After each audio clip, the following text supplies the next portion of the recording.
E a produção do Jornal Nacional da Rede Globo voltou atrás a respeito da entrevista do presidente Jair Bolsonaro na série com candidatos das eleições desse ano. Depois de inicialmente manifestar que o chefe do executivo estava fora da agenda de sabatinas, o noticiário informou que o candidato à reeleição vai comparecer aos estúdios da emissora, no Rio de Janeiro, em 22 de agosto. No primeiro momento, a produção do jornal descartou a participação de Bolsonaro por interpretar que ele somente aceitaria participar do Palácio da Alvorada, em Brasília, o que estaria fora das regras internas da sabatina da emissora. Segundo a Globo, o descarte inicial da presença do chefe do executivo aconteceu por uma falha de comunicação entre as duas partes. Um sorteio no começo da semana havia definido que Jair Bolsonaro seria o primeiro candidato a ser entrevistado pelo jornal. Além dele, Lula, Ciro Gomes e Simone Tebet também serão sabatinados pelos âncoras William Bonner e Renata Vasconcelos. Então, Augusto, data marcada, dia 22, teremos o presidente Bolsonaro na bancada do Jornal Nacional. Olha, eu acho que o presidente Bolsonaro deve participar dos debates porque ele é muito bom, né, nesse tipo de luta eleitoral. Na eleição de 2018, por exemplo, ele foi muito bem no debate da Globo, feito para atrapalhar a campanha dele, foi muito bem, programa Roda Viva. Né, Augusto, que no debate ele já tinha sofrido a facada, né? Acho que na entrevista no Jornal Nacional. A entrevista ao Jornal Nacional, que é um debate, né? Todos debatem com ele contra. Aquele que terminou com a leitura famosa do comunicado da Rede Globo, eles não sabiam que existe o WhatsApp, então ditaram por telefone, né? Esta empresa diz que aquela coisa ridícula. Enquanto isso, ele convidava o Gabeira para ser ministro. Ele disse que ele é esperto disso. Ele foi entrevistado. Você está falando de debates entre candidatos? Isso, agora o que ele confirmou presença na sabatina do Jornal Nacional. Pois é, se ele resiste a essa sabatina como resistiu, debate também ele devia participar de debates. Eu sou a favor. Não sei o que ele pensa, não sei o que vai acontecer, mas eu participaria. Ele foi acusado pelos outros candidatos, né, de usar o atentado, como se isso fizesse sentido, para não participar de debate. Bobagem. Estava se recuperando. Das entrevistas em que ele participou, todas agressivamente hostis, ele saiu muito bem. Então eu quero ver. Eu, por exemplo, se estivesse no lugar dele, não estou querendo ensinar nenhum candidato a presidente, não, que sempre sabe mais que a gente. Eu argumentaria o tempo todo num debate com o Lula com as contribuições muito precisas do candidato a vice-presidente do Lula. Eu leria. O que o senhor tem a dizer sobre o que disse o Geraldo Alckmin sobre isso? Quando ele fica não mais irritado e age com bom humor, ele melhora bastante. É o que eu recomendo que faça. Lembrando de novo que eu também não tenho cacife para recomendar alguma coisa a candidato à presidência. Diga, Fiuza. Vitor, acho que o Augusto, a notícia está dada, o Augusto fez o comentário suficiente, e aí eu vou pedir ao Binha uma licença poética aí para voltar para o tema anterior. Queria comentar rapidamente a Carmen Lúcia. É o seguinte, é uma ministra do Supremo que está tentando interferir numa programação do Poder Executivo, e essa mesma ministra já foi vista em pelo menos uma live dizendo que esse governo é um desgoverno. Então, a pergunta que eu faço aos diligentes, implacáveis combatentes de fake news, de pessoas que estão atentando contra o funcionamento da democracia, a pergunta que eu faço é a seguinte: como isso deve ser tipificado? Como uma ministra do Supremo, eles lançam livros, eles dão palestras, eles fazem lives, eventos, né? A gente sabe. Como uma ministra do Supremo pode emitir um juízo falso, porque desgoverno é outra coisa. Você pode achar o governo bom, achar o governo ruim, prós e contras, etc. Você dizer que é um desgoverno é uma acusação à instituição Presidência da República. Porque você está, certamente ela tem influência, está instigando pessoas a não respeitá-la, a não respeitar a presidência. Então, um ataque desse nível, como deve ser tipificado pelos gladiadores da verdade? Essa ministra não precisa se explicar no inquérito das fake news? Claro que não, porque é o inquérito do fim do mundo. Mas ela não há uma corregedoria. O Senado Federal não quer saber se uma pessoa que diz que um governo é desgoverno e depois dá tantos dias para o presidente explicar um ato do Poder Executivo, ou seja, se metendo na decisão do presidente, a pedido do Randolph, que é o xodó do consórcio, né? Peraí, virou bagunça isso? Essa ciranda, né, de manchetes e Randolphs e ministros, todos sempre afinados. O que é isso? Então, esse é o chamamento que eu faço àqueles que estão aí meio olhando a cena.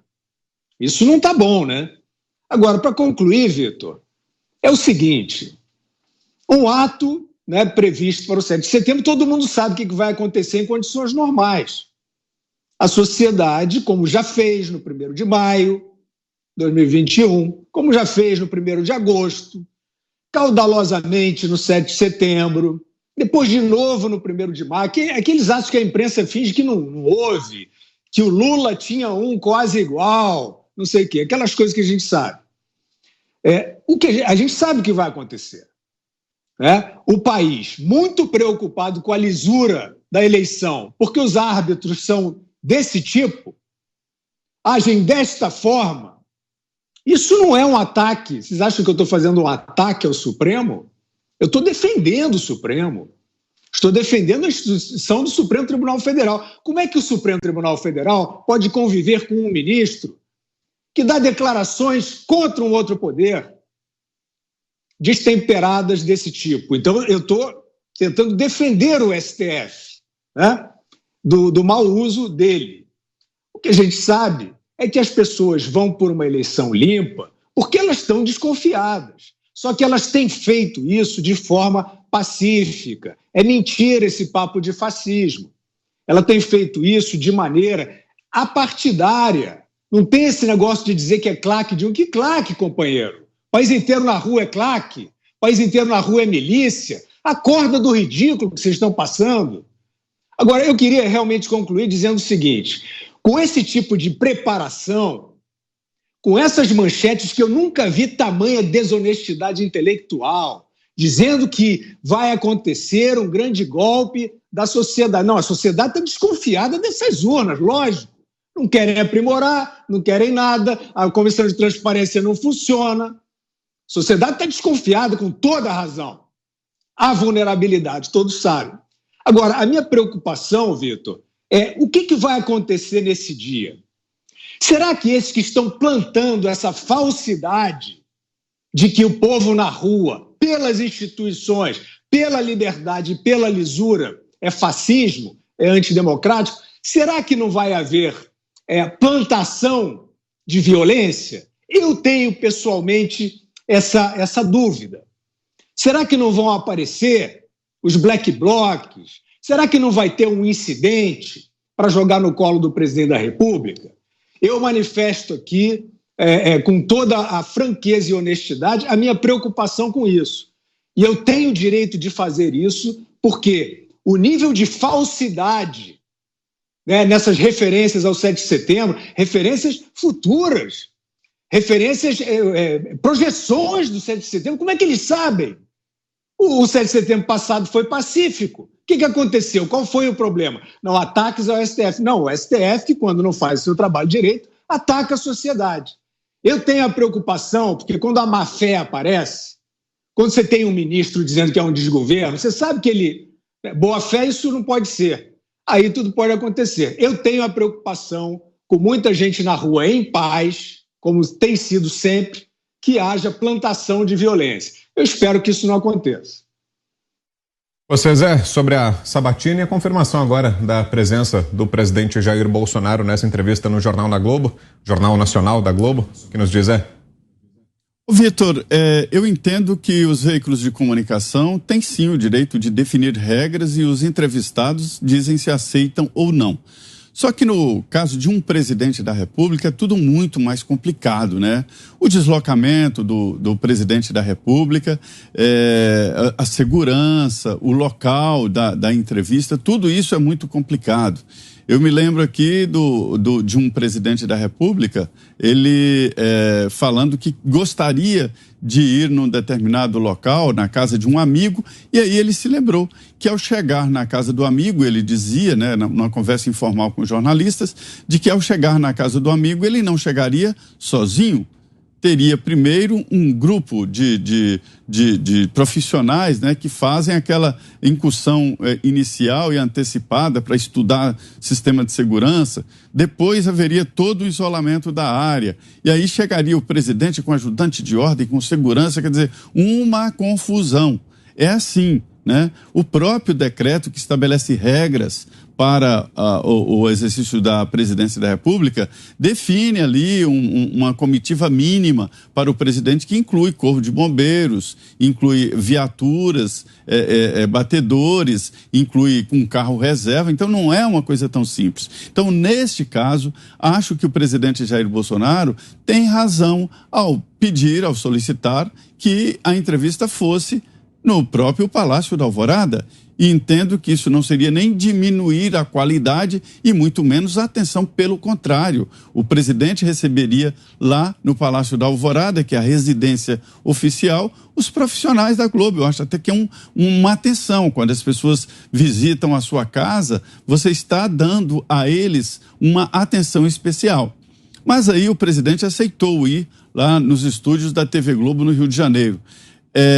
Eu acho que a qualidade do debate melhora e muito com a presença de todos. Isso é inegável. Melhora, sim, a presença de todos. Então, não é um debate aberto entre os candidatos, mas o Augusto diz bem, é um debate. E um debate pesado, talvez até muito mais pesado, com profissionais que são especializados em perguntas, em tentar puxar o tapete, em tentar derrubar, né? Então, o presidente está preparado para isso, e é o que ele faz no dia a dia, se defender exatamente desse cerco cruel contra o governo e contra ele, e ele dará uma boa resposta. Também nós ouviremos o Ciro Gomes, Lula e Simone Tebet, e aí a gente pode comparar exatamente quem está falando a verdade e qual o nível de comprometimento e o que fala cada um. Não é um debate aberto entre os candidatos, mas é uma boa oportunidade de conhecimento deles. Diga, Mota. É isso mesmo, Zé. Eu fiquei um curto período de tempo como secretário aqui no Rio de Janeiro e a segurança queria me proibir de ir à praia. Aí eu falei, caramba, que vida é essa, né? A sociedade brasileira aguarda ansiosa essas sabatinas, né? A gente quer saber que tipo de abordagem vai ser feita pela mídia. Será que vão fazer perguntas relevantes sobre assuntos importantes com o objetivo de informar o leitor? Ou será que vão jogar cascas de banana? Será que vão repetir mentiras, matérias desinformativas que costumam ser veiculadas por esse consórcio de veículos de mídia? Será que vão continuar a sustentar essa narrativa que é o oposto da realidade que a gente vê? A verdade é que a grande mídia perdeu o monopólio do discurso e do levantamento e disseminação de informações. Hoje qualquer cidadão faz isso, qualquer tia do Zap pode escrever um texto que é melhor do que o editorial de um grande jornal. Aí eu vou citar aqui o meu amigo Gustavo Maltache, que lançou um livro muito bom chamado Contra Toda Censura. O Gustavo diz que o que a gente está assistindo é a tentativa de uma pequena elite urbana tentando impor a sua agenda ideológica para o país inteiro, usando a mídia e agora o judiciário. Só que o povo não é bobo e entende muito bem o que está acontecendo. É o que eu percebo toda vez que saio à rua, que converso com o cidadão comum, com trabalhadores, com balconistas, com garçons, como eu conversava hoje de manhã. Quando eu converso com os meus amigos, motoristas de táxi de um ponto aqui do lado da minha casa. Eles sempre elogiam os pingos nos is. Eles me cumprimentam, apertam minha mão e dizem: olha, vai ser no primeiro turno. É em nome desse cidadão comum, é em nome dos meus amigos motoristas que eu faço uma sugestão. Nessa sabatina, respeitem o eleitor, respeitem o presidente.